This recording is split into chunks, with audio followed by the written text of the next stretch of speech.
Ya, bapak-bapak yang saya hormati, para broker, kemudian saudara-saudara peserta KKL yang saya cintai. Saya kebetulan kena bawa ini baik saya berbicara apa yang saya bawa walaupun tidak sempurna ya. Pertama saya buka ini, kebetulan saya nambahkan sedikit. Di Sumatera ini kalau kita bagi secara geologis ada namanya ya back deep, yaitu yang sekarang ditempati dengan subduction di sebelah barat Mentawai, Kepulauan Mentawai, Nias, Enggano. Kan ada subduction di daerah itu yang sangat dalam yang disebut dengan palung belakang. Ya, sudah itu ada namanya jalur non vulkanik. Jalur vulkanik non vulkanik itu termasuk Pulau Nias, Kepulauan Batu, Kepulauan Mentawai, Enggano, lalu terus dia ke selatan Jawa, itu punggung di bawah laut di selatan Pulau Jawa. Sudah itu ada namanya Cikungan Antara, yaitu antara Mentawai dengan Bukit Barisan, dengan Pulau Sumatera. Kemudian baru dia masuk ke daerah G Antiklinal, Bukit Barisan, bersama dengan Patan Semangkonya. Patan Semangko di tengah, kiri kanannya ada perbukitan, itu namanya G Antiklinal. Kemudian di belakangnya ada namanya Back Deep, yang ditempati kata Pak F tadi itu adalah suatu dataran yang meluas ke arah Selat Malaka. Daerah itu kita namakan dengan geosinklinal. Bagian tengahnya di Bukit Barisan kita namakan dengan G Antiklinal. Geosinklinal ditempati oleh cekungan yang sudah tertimbun sekarang, yang daerah itu kaya dengan minyak bumi. Makanya kita lihat Palembang, Jambi, Riau, kemudian Sumatera Utara, Aceh bagian timur, itu semuanya daerah kaya dengan seluruhnya dengan minyak.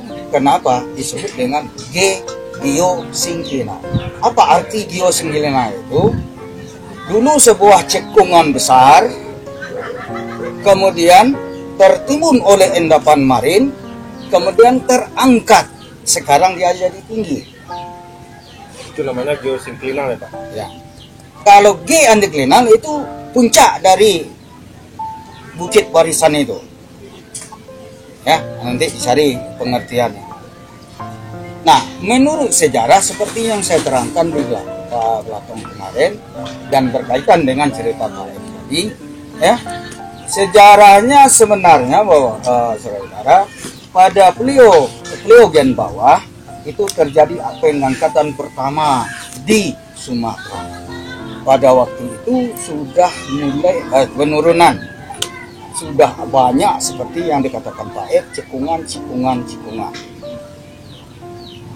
Kemudian terjadi lagi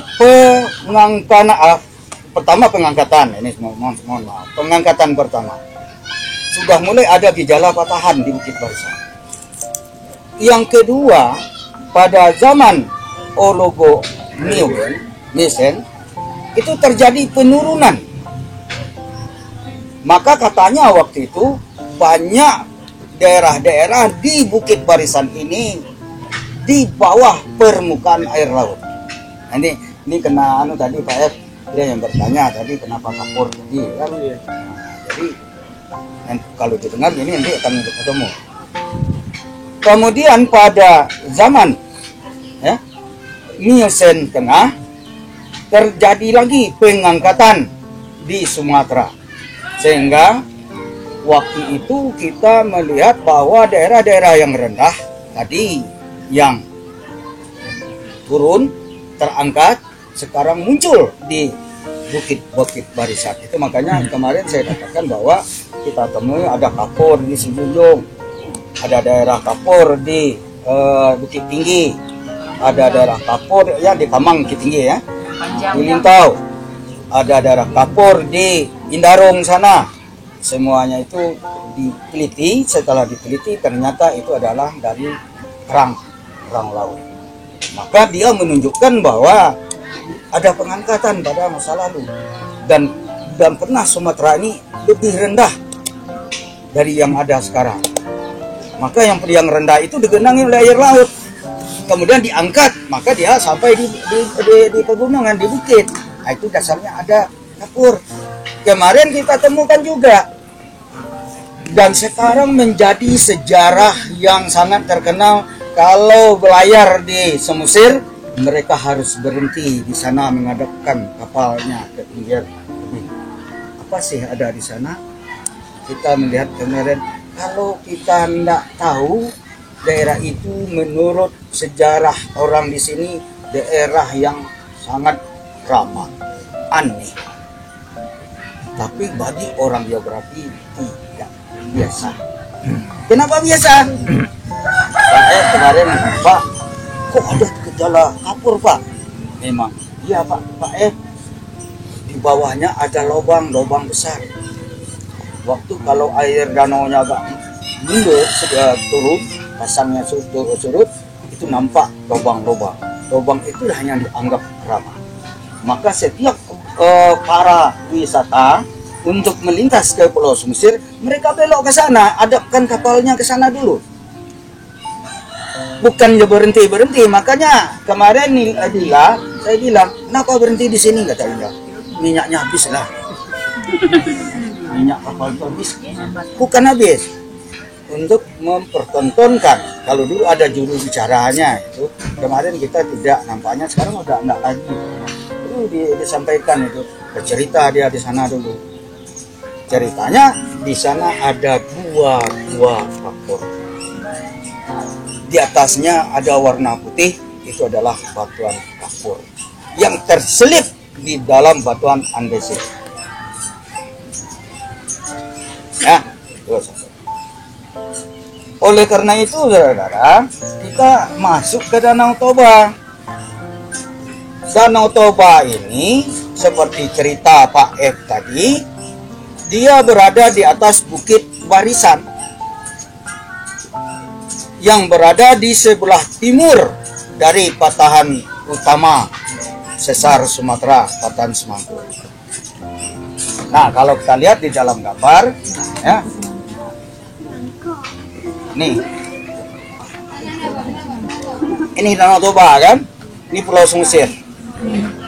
Yang kita lihat sekarang, kita berada di sini, ini kan Cikungan, Teluk. Nah, kita berada di sini ini.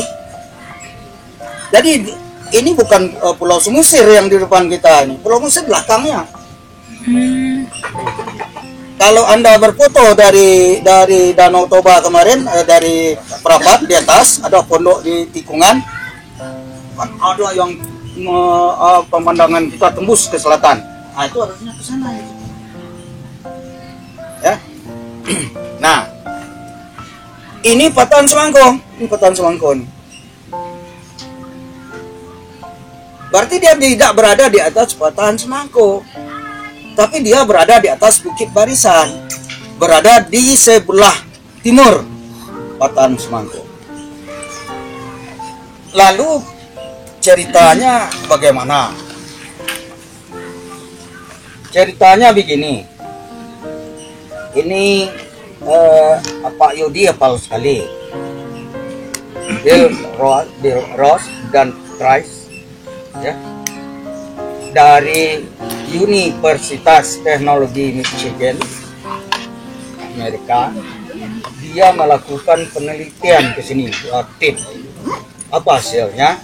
Hasilnya dia mengatakan bahwa letusan Gunung Purba ini berkisar antara 73 sampai 75 tahun 75.000 tahun yang lalu.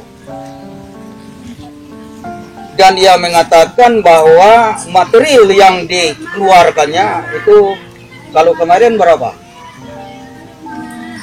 50 juta meter kubik. Ini enggak meter kubik. 2.800 kilometer kubik. Yang terdiri dari dua bahan yang dia keluarkan. 800 kilometer kubik batuannya ignitrik. Nanti tanya apa ya? Kayak nyebut aja. Yang tahu kan. Yang kedua 2000 kilometer kubik itu terdiri dari batuan vulkanik. Dia pisahkan bedanya apa kayak itu. Abu yang bersifat abu vulkanik.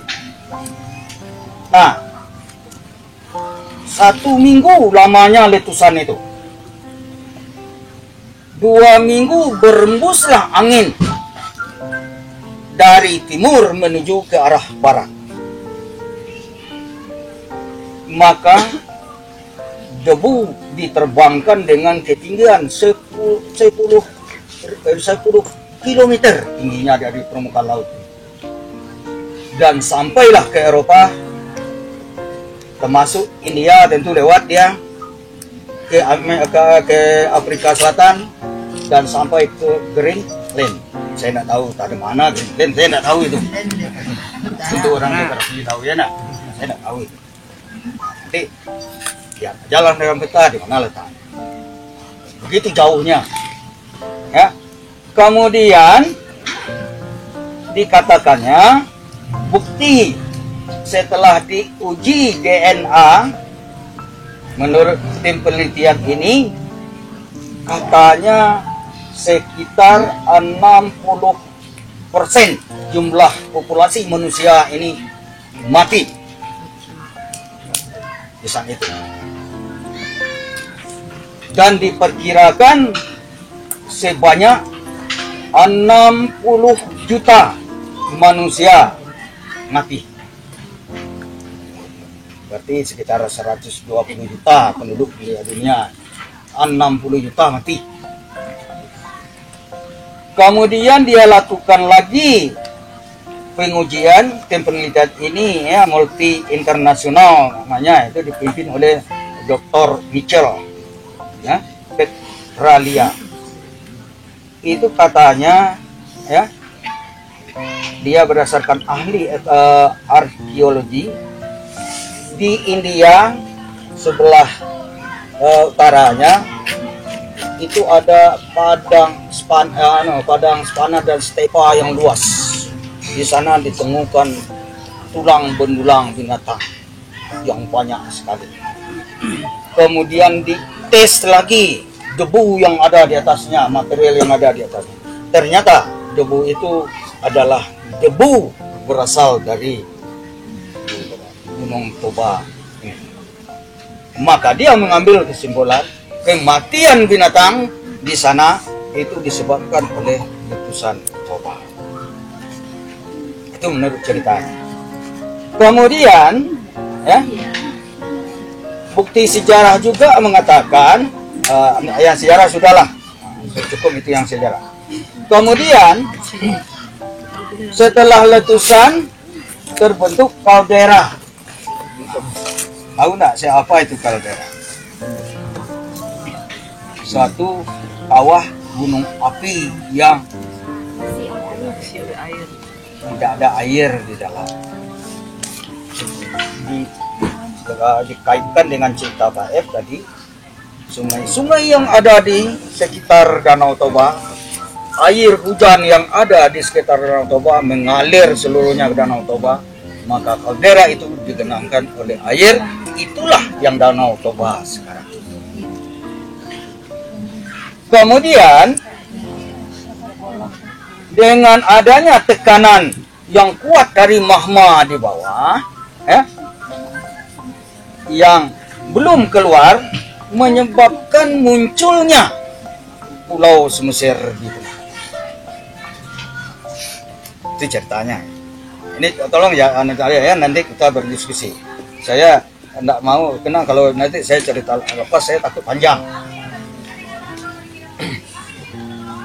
Bukti sejarahnya banyak, nanti saudara-saudara boleh minta dengan saya, ya, dalam bentuk soft copy. Kemudian kita lihat bahwa evolusi geologi dan erupsi Toba yang terjadi kita katakan 73 tahun yang lewat itu, ya, sumbernya dari pambomelem yang banyak, seperti yang kata Pak F. Sudah dicari ya sumber-sumber lain, tapi yang sumber lama itu umumnya pambomelem yang bercerita banyak dengan Sumatera.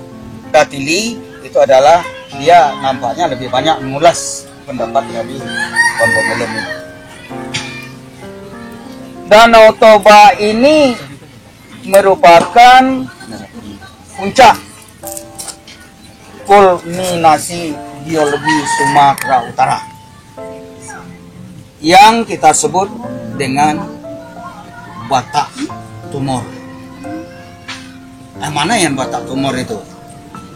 Ya, termasuk daerah kita ini Batak Tumor juga, termasuk Berapat kemarin Batak Tumor juga, termasuk utaranya juga Batak Tumor, termasuk sebelah baratnya juga Batak Tumor. Puncaknya itu yang ada yang Pulau Semusir tadi, tapi puncak gunungnya berada di sekitarnya. Maka ada kaitannya dengan pertanyaan anak saya tadi. Mungkinkah dia Gunung Toba ini akan kembali meletus? Nah, Pak Yudi kemarin bercerita dengan seorang para ahli geologi. Dia mengatakan ada tersebut ya Gunung Merapi Pasut apa namanya? Pasut apa namanya? Itu kan kelurusan dari Gunung Senabung, Gunung Sibaya, dan Gunung itu. Dan itu terdapatnya di Danau Toba ini, di Semusir, di dataran tinggi ini, Batak Tumor itu. Itu sudah sudah dipasang alat ya Pak Edi? Sudah dipasang alat. Kenapa? Takutnya kalau Senabung ini aktif, ada kemungkinan itu juga tertarik jadi aktif. Ada ndak kaitannya, tapi mereka mencurigai begitulah. Mencurigainya begitulah. Tapi Pak masih aktif sekarang atau tidak? Karena ya, susah jawabnya Pak ya. Susah jawab. Karena Gunung Senabung dulu juga dikatakan sudah mati, nyatanya aktif. Kemudian gunung-gunung yang ada yang mengelilingi Batak Tumor itu nanti dicari di peta, ya. Gunung Pangung, Pangulu, Bau itu terdapatnya di sebelah barat sana. Nah, coba nanti lihat di peta di mana letak. Kemudian ada Gunung Surungan, ada di sebelah tenggara Danau Toba ini. Ada Gunung Ulu Darat, ya, di sebelah barat. Ada lagi Gunung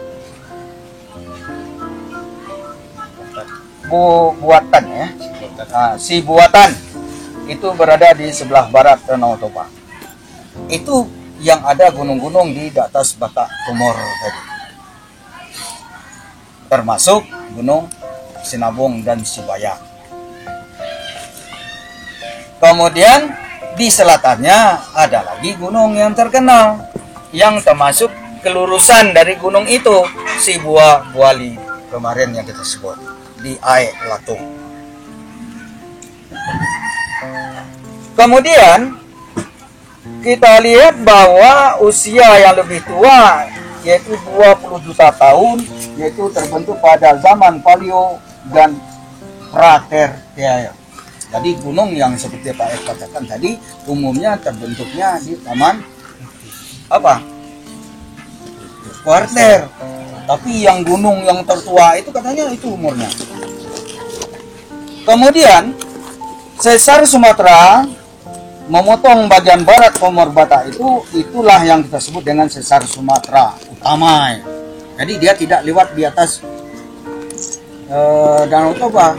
Tetapi kok dikatakan Danau Toba vulkano tektonik. Kenapa itu disebut vulkanik tektano itu? Kenapa enggak katakan vulkanik? Nah, ceritanya ada kaitannya dengan sesar tadi. Ada salah satu sesar, subsesar itu masuk ke Danau Toba, yaitu subsesar Sumatera. Mulai di Sibual-Wali, terus Danau Toba, terus ke Sinabung dan Sibaya.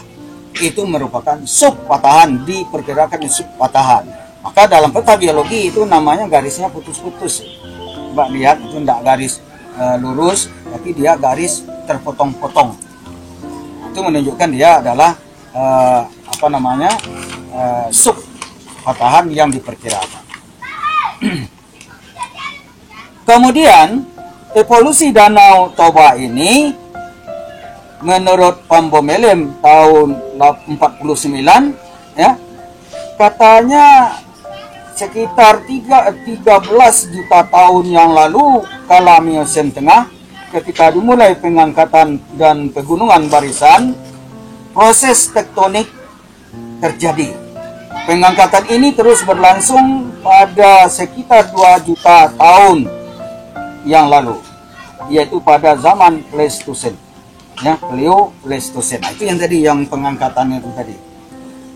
Dan terjadi kumulasi Batak Tumor memanjang membentuk tinggian Wilhelmina Manu. Itu bentangnya. Ya. Itu nama istilahnya ketinggian.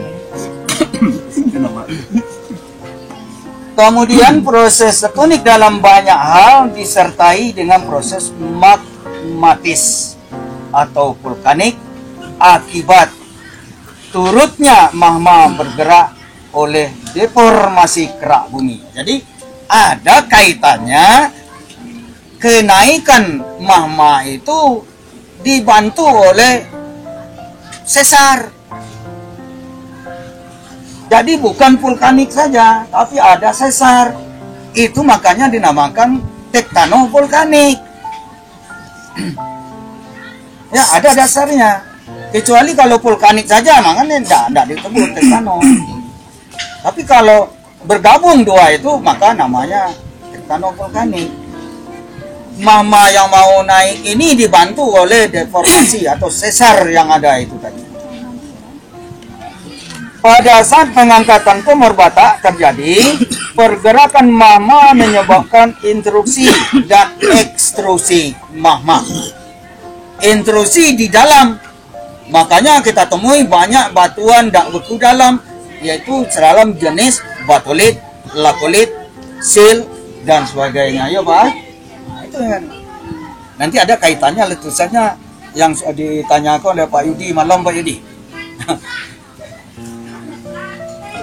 Ekstrusi itu keluar, letusan yang sampai keluar, yang batunya dominan adalah andesit yang menyebar, ya, yang meleleh, kemudian tersebar di sekeliling Danau Toba sekarang. Kemudian kalau kita lihat lagi bukti lain, ya, ini seperti cerita Pak F tadi. Ini ada gambar kapal ini. Kapal melintas kemarin. Sebelah sana ada tebing terjal. Ya nah. Ada dataran dikit perkampungan. Setelah itu di belakangnya, di latar di belakang ada tebing terjal. Ada Anda lihat enggak warna putih yang tegak di atas? Itu bukan jalan raya, itu air terjun. Nah, itu ini. Yang aja terjun itu. Nih. menurut Van Bommelen itu adalah gawir, tebing yang terjal, hasil penurunan bagian timur dari sebelah timurnya menjadi kaldera gunung api tadi. Kemudian miring ke arah Pulau Semusir itu miring ke arah barat. Kemudian miring ke arah utaranya. Katanya kenapa? Ini ceritanya. Saya berikan karena saya juga tidak begitu menguasai ya. Instruksi dan ekstruksi ini. Bapak kemudian Bapak dosen pembimbing dan saudara-saudara para mahasiswa yang mengikuti acara study ini. Baiklah, kita sedikit akan membicarakan mengenai Danau Toba ini, walaupun dalam keadaan lelah. Ya, mungkin mudah-mudahan dari 10 agak satu tidak ketangkap kan itu ya. Tentu kalau ada 100 ada 10 yang dapat. Nah, ini hanya sebagai materi dasar saja, karena untuk mendalaminya kita butuh literatur yang cukup banyak, dan itu pun barangkali tidak bisa dalam jangka waktu yang pendek kita pelajari. Baiklah, saya akan menjelaskan sedikit mengenai daerah Sumatera Utara umumnya, itu khususnya nanti mengenai daerah Danau Toba ini. Kita temukan di dalam bukti sejarah yang dijelaskan dalam buku biologi bahwasanya pada zaman tersier, di Van Bommelen memulai pada zaman tersier, di daerah Sumatera ini belum ada gunung apinya. Baru terbentuk dua bentukan. Pertama daerah kelipatan ujung lempeng di pantai barat Sumatera yang memanjang itu dari Aceh sampai Lampung. Kemudian di belakang kelipatan ini, kelipatannya belum setinggi yang sekarang, itu namanya daerah cekungan. Kemarin saya sudah singgung juga, Sumatera itu dapat kita bagi 3 buah cekungan besar. Pertama cekungan Sumatera Utara, yang batas selatannya itu adalah dataran tinggi Asahan. Kemudian antara Asahan dengan pegunungan 30 atau pegunungan Lipat Kain di daerah sekitar Jambi, itu namanya cekungan Sumatera Tengah. Kemudian dari pegunungan 30 ke arah selatannya itu dinamakan dengan cekungan Sumatera Selatan. Nah, di sebelah pantai baratnya itu dibentengi atau dibatasi oleh bukit barisan. Nah, waktu itu juga belum terbentuk yang namanya Patahan Semangko. Nah, sekarang kita pindah ke Sumatera Utara. Bagaimana yang di Sumatera Utara? Di Sumatera Utara sendiri, termasuk yang kita injak sekarang ini adalah bagian timur dari Bukit Barisan. Jadi Bukit Barisannya di sana, yang sebelah barat, yang merupakan gerak-gerak lempeng tektonik di sana. Sementara bagian timur ini adalah cekungan sampai ke Selat Malaka. Jadi berdasarkan sejarahnya pada zaman Oligosen ini adalah merupakan cekungan yang luas dan juga disusupi oleh endapan marin, endapan laut. Nah, endapan laut ini kemudian ditutupi oleh endapan bruksah namanya, yang berbatuan batu-batu sedimen plastik kasar. Jadi kalau kita lihat kemarin di sekitar Parapat, kemudian ya daerah Parapat ke arah timur, di daerah perjalanan kita itu kita temukan jenis bukit batuan beku.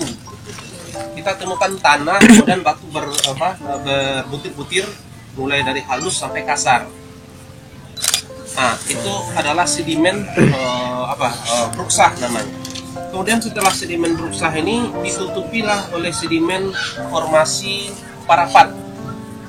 Nah, sedimen formasi Parapat ini di daerah Parapat sendiri, waktu kita mau belok kiri, kalau lurus kita ke Pematang Siantar ya, Pematang Siantar mau lurus kita belok kiri, di tebing sebelah kanan kita itu adalah batu konglomerat gitu. Konglomerat formasi Parapat yang butir-butirnya juga kasar ya. Saya di samping kemarin lihat-lihat lagi, alhamdulillah beberapa tahun yang lalu turun betul di situ tuh. menyusuri lereng tebing itu, ya kelihatan betul batu konglomeratnya. Nah kalau itu ada asumsi kita, apakah di sana itu daerah pengendapan? Ya kalau tidak pengendapan, dari mana formasi konglomerat ini terbentuk? Karena formasi konglomerat itu adalah batuan sedimen. Ya. Nah, terus kita kemarin tambah pengalaman kita dengan naik boat. Naik boat kita dibawa ke pinggir pantai yang ada batu kapurnya. Nah, yang ada batu kapurnya itulah yang membuktikan bahwasanya dahulu setelah formasi maaf ya catatan formasi Bruksah itu ada namanya susup laut. Susup laut ini tentu membawa sedimen-sedimen marin, sedimen-sedimen laut yang berasal dari Selat Malaka itu. Jadi kalau kita bayangkan yang menjadi Pulau Sumatera waktu itu hanyalah Bukit Barisan itu yang Pulau Sumatera. Sementara yang melebar ke timur ini semuanya adalah endapan. Nah, dibuktikan dengan kita temukannya batu kapur kemarin itu. Batu kapur yang setelah zaman Oligosen akhir mengalami proses pengangkatan yang kuat. Ya, pengangkatan kuat. Jadi sedimentasi ini terangkat ke atas sekaligus sedimen marin itu terangkat, dibuktikan dengan ditemukannya batu kapur tadi. Karena proses pembentukan batu kapur itu adalah di laut. Ya, karena batu kapur berasal dari cangkang-cangkang binatang, tulang-tulang binatang yang mengeras, ya. Kemudian ditambah dengan campuran bahan kimia CaCO3, itulah yang menjadi kapur tadi.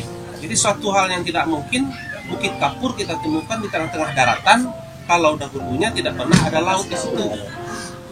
Ya, nah jadi itu yang membuktikannya bahwasanya memang ada sedimen marin di daerah Danau Toba.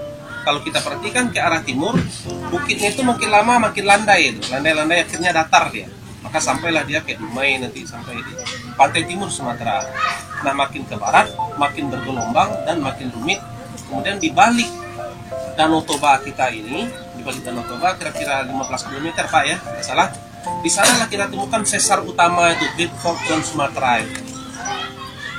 Nah, Great Fault Zone Sumatera, sesar-sesar Sumatera itu adalah bekas atau bukti dari pengerjaan tektonik. Jadi sekarang kan kita bagaimana membuktikan bahwasanya danau ini adalah danau tektono-vulkanik. Nah, diawali oleh gerak-gerak tektonik terlebih dahulu. Terjadinya patahan sesar Sumatera, kemudian dengan pelipatan-pelipatan daerah sedimen cekungan Sumatera Utara yang telah tertimbun oleh berbagai macam formasi, kemudian terlipat, terangkat ke atas.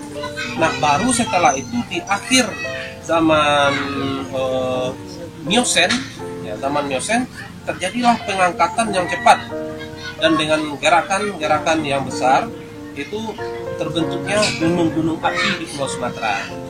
Jadi kalau kita kaji, gunung-gunung api itu terbentuk setelah gerak-gerak lempeng tektonik. Nah, asumsi kita di waktu terjadi gerak lempeng tektonik penggelombangan ke arah timur ini karena proses pengangkatan, maka disitulah menyusupnya aktivitas magma. Di antaranya gunung yang tertua itu adalah Gunung Toba itu tadi.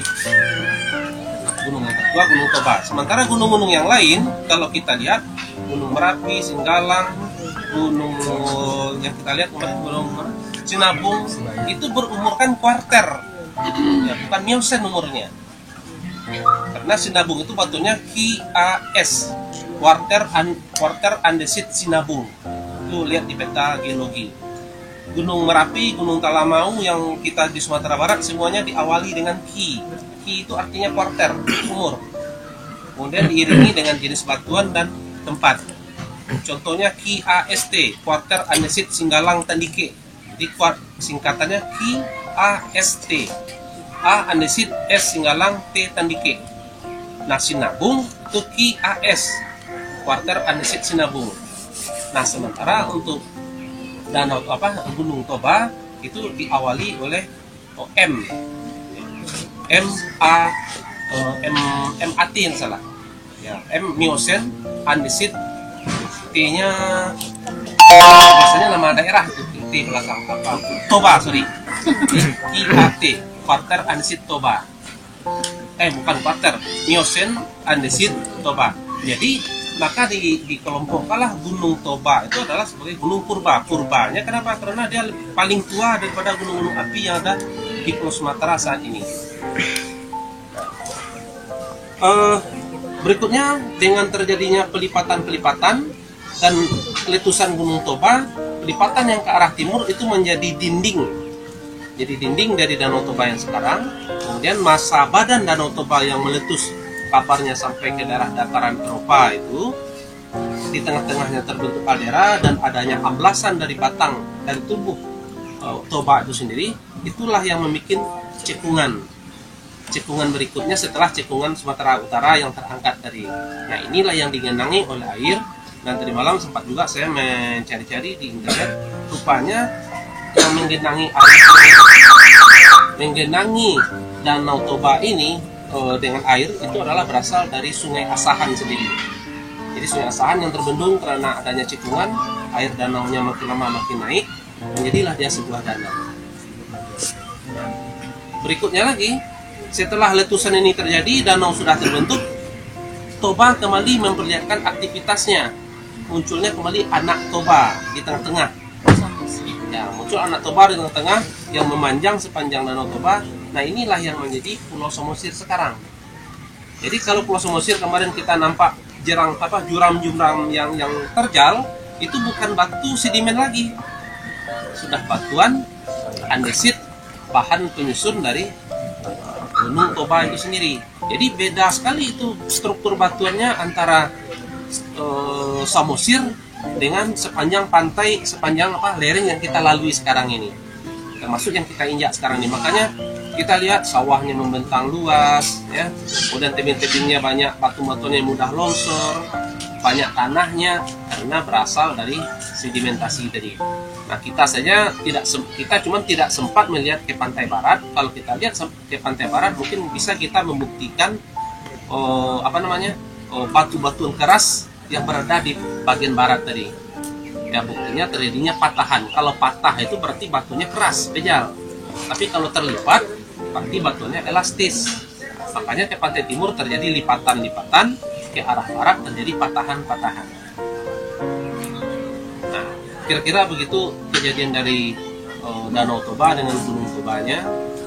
Ya, kalau kita ceritakan terus sampai dengan kota Medan itu sendiri, itu adalah hasil dari pengendapan dari bukit yang ada di barat ini yang mengarah ke timur. Ya, jadi kota Medan itu bukan kota yang didasari oleh batuan kuat itu. Tidak, dia sama dengan kita di Padang itu. Dia batuan termasuk aluvial juga ada di sana, endapan gunung api juga ada di sana. Nah, rawa-rawanya juga banyak. Makanya di Pulau Sumatera, kalau kita lihat peta Pulau Sumatera, itu masih bahagian daripada wilayah yang berwarna hijau, yang menyimpulkan bahwasanya daerah itu adalah dataran rendah. Ya, kira-kira itu Pak. Terima kasih Pak pencerahan untuk kita semua. Pencerahan untuk kita semua. Kita di lokasi pembelian. Kita sudah fokus, sudah jelas kan setelah masalah. Sekarang silakanlah mana yang belum jelas, semua tanyakan ke Pak F sebelum sesi Pak F selesai. Silakan Chef. Terima kasih kesempatannya Pak.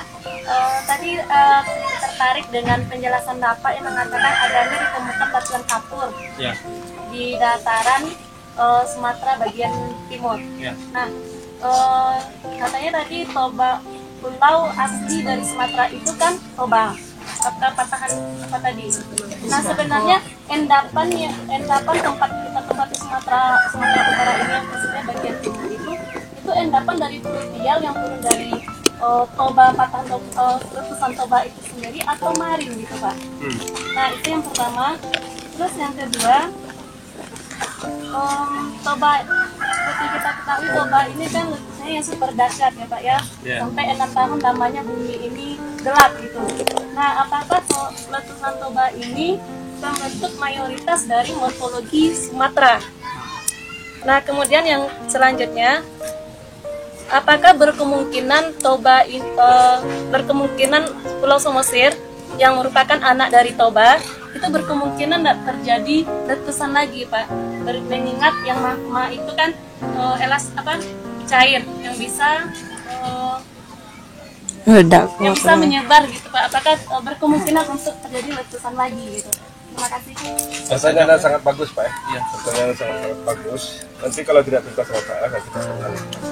Jadi kami bersama-sama di sini. Ya mungkin nggak apa ya saya tapi pertanyaan Anda cukup bagus ya. Itu mengalih semua informasi dari bawah Pak. Silakan. Ya, jadi yang pertama mengenai sedimentasi marin tadi ya. Ya, sedimentasi. Ya. Jadi sedimentasi marin itu ya kalau kita akan mungkin ada yang perlu kita luruskan dulu. Bahwa Pulau Sumatera itu bukan dasarnya awalnya Gunung Toba, bukan itu, tetapi Bukit Barisan. Bukit Barisan yang memanjang dari Aceh sana sampai ke Lampung. Jadi dalam bentuk tunggungan. Ini sebenarnya ada bahan di sini, sudah bisa dilihat di sini nanti. Tapi boleh habis ini boleh Dipinjam di kopi Pak. kopi ya. Nah, ini ada jalurnya. Jadi lipatan ujung lempeng Eurasia atau lempeng Asia itu baru yang terlipat gitu. Jadi membentuk dia rangkaian pegunungan. Belum ada gunung-gunung pada zaman sebelum tersier. Jadi kita kan mulai dari tersier dari itu. Tersier dengan 3 zamannya, ada zaman Oligosen, Miosen akhir dan Oligosen akhir dan Miosen akhir. Ya. Nah, jadi bukan Gunung Tobanya yang menjadi tulang punggung Pulau Sumatera, tetapi adalah Bukit Barisannya. Nah, di sepanjang Bukit Barisan itu makanya kita bagi 3 segmen. Ada segmen Sumatera Utara, segmen Sumatera Tengah, segmen Sumatera Selatan. Segmen Sumatera Utara itu yang mulai dari Bukit Asahan sampai ke Aceh. Jadi Sumatera Utara di sini bukan provinsi, ya, sampai ke Aceh. Nah, oleh karena punggungan di pantai barat itu dibatasi oleh Bukit Barisan, maka di belakang Bukit Barisan ini atau disebut dengan backdip gitu ya, cekungan belakang, ini nyambung dengan Selat Malaka yang sekarang. Ya, karena nyambung dengan Selat Malaka, maka air Selat Malaka tentu maju ke Pulau Sumatera. Nah, waktu itulah terjadinya penyusupan sedimen marin itu, sedimen laut, bukan sedimen laut dari pantai barat yang melintasi Bukit Barisan. Ya. Nah, jadi sedimen yang dari pantai timur Sumatera yang masuk ke daerah barat, itulah yang kemudian tertimbun oleh hancuran-hancuran sedimentasi yang datang dari Bukit Barisan. Jadi dia masuk, ada namanya di dalam batuan sedimen itu sedimentasi silang siur, masuk dari kanan datang ke sini, impit lagi, dia itu silang siur, ya. Nah, yang sedimen dari laut itu menempati sedimentasi pertama, yang namanya sedimentasi buksah namanya, terdiri dari batuan plastik. Ya, batuan plastik itu adalah batu sedimentasi atau batuan sedimen yang berasal dari hancuran batuan induk.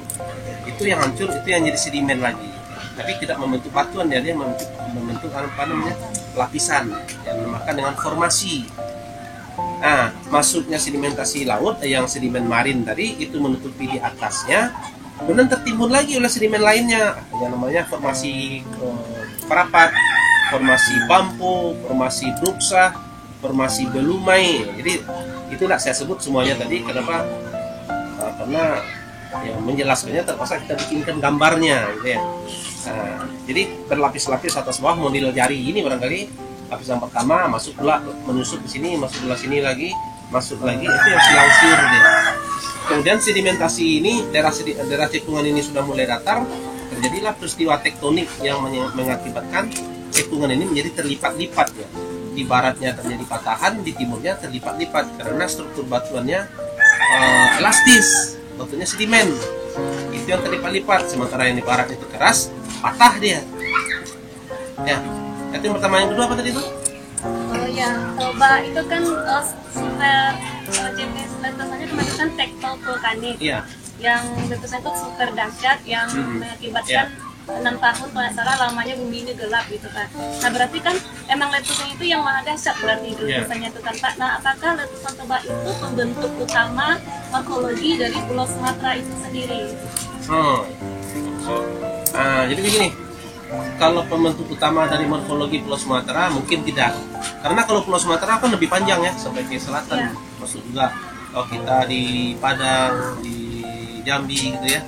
Nah, tetapi barangkali dengan terjadinya letusan sudah barang tentu nanti akan membentuk morfologi baru. Di antaranya terbentuknya danau, kan terbentuk morfologi baru. Sebelum adanya letusan Toba belum ada danau Toba. Ya, nah, kemudian lahirnya Pulau Samosir itu adalah aktivitas Toba berikutnya, tetapi tidak sampai menghasilkan gunung api. Ya, sampai bentuk Samosir dia sudah diam, dan kita lihat juga di atasnya malah pepat gitu, datar dia. Nah, inilah yang kita curigai, apakah aktivitasnya ini yang berpindah ke Sinabung sekarang? Nah, itu kan perlu pembuktian itu. Tapi kita curigai bisa. Kenapa? Karena posisinya itu membentuk garis lurus antara Sinabung, kemudian ada Sinabung, satu lagi gunung itu Sibayak, terus Toba. Nah, kalau kita garis lari lagi ke arah selatan, ketemu lagi dengan yang di Pasaman. Nah, jadi membentuk garis lurus. Apakah gerak atau energi yang ada di Gunung Toba ini yang pindah tempat atau bermigrasi ke posisi Sinabung sekarang? Nah, itu kita perlu alat untuk membuktikannya. Tidak bisa kita lihat dari atas, ya. Tetapi dari sesar-sesar yang ada bisa jadi saja, karena di bawahnya kan bumi Sumatera ini kan ada retakan di bawah. Bisa saja dia pindah itu tentu energinya mengalir, ya kan, bukan pindah tempat dapur mama sini pindah sana, tidak begitu ya. Nah, tapi energinya mengalir, mungkin membentuk dapur-dapur mama yang lainnya. Oke. Nah, yang ada yang ketiga tadi terakhir. Ketiga apa sih? Apa? Kemungkinan akan meletus lagi. Samosir. Nampaknya dari gejala-gejala yang ada, tak ada titik-titik apa namanya, titik-titik epicentrum, ya, titik-titik lubang kawah baru yang ada di sepanjang Pulau Samosir. Nampaknya belum ada.